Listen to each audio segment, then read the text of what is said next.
गिरगावातही जैन समाजाच्या पांढऱ्या पट्टीवरून वाद पाहायला मिळाला। पांढऱ्या पट्टीवरून निलेशचंद्र मुनी आणि संदीप देशपांडेंमध्ये चांगलीच झुंपली। तर कुणीही कुठल्याही समाजाला एकमेकांसमोर उभं करणं हे अयोग्य असल्याचं फडणवीस म्हणाले।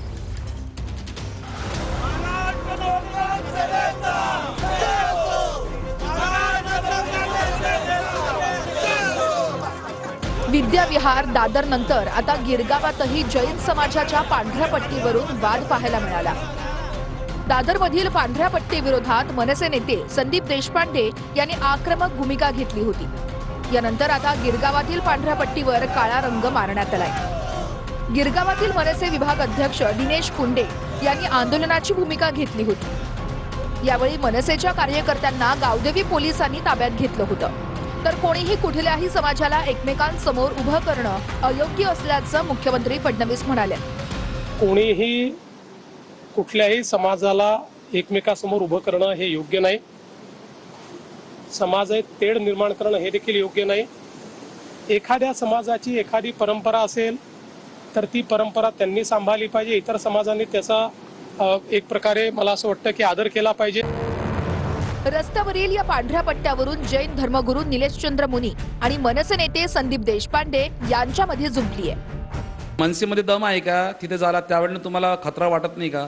मुंब्रामध्ये जा, भिवंडीमध्ये जा, अरे प्रत्येक जण तिथे हे जाणार नाही। पुरा मुंब्रा जो आहे ना हरा झालेला आहे। छत्रपती शिवाजी महाराजांचा भगवा तिथे दिसत नाही आहे।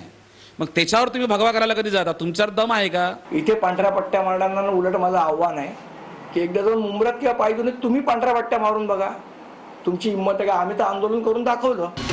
सांस्कृतिक दहशतवादाला खतपाणी घालू देणार नाही असा इशारा संदीप देशपांडेंनी यावेळेस दिलाय। आम्हाला जे मान्य नाही ते तुम्ही करायचं नाही हे सांगणं हा सांस्कृतिक दहशतवादच झाला। आणि म्हणून मी म्हटलं की सांस्कृतिक दहशतवादाला खतपाणी आम्ही घालू देणार नाही। अनेक वेळा चर्चेत राहण्याकरता वेगवेगळे लोक वेगवेगळ्या गोष्टी करत असतात। त्या प्रत्येक गोष्टीला मुख्यमंत्री म्हणून मी बोललोच पाहिजे, प्रतिक्रिया दिलीच पाहिजे असं मला वाटत नाही।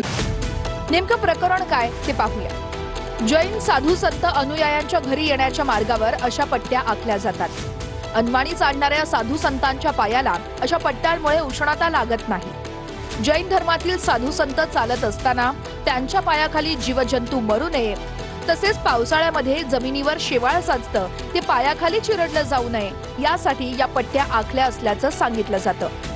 मुळात मी शिकलेल्या लोकांना उत्तर देतो। हे निलेश चंद्र वगैरे मला वाटत नाही दुसरी पण शिकले असतील। म्हणजे जे लोक सांगतात, काल लॉजिक ऐकत होतो तुम्ही त्या कोणतो जैन म्हणून की काहीतरी पांढरी पट्टी मारल्याने शिवाळ होत नाही। मला यांची शाळा पाहिजे, कुठल्या शाळेत शिकलेत ते, हे कुठल्या शाळेत शिकवतात हे पाहिजे मला।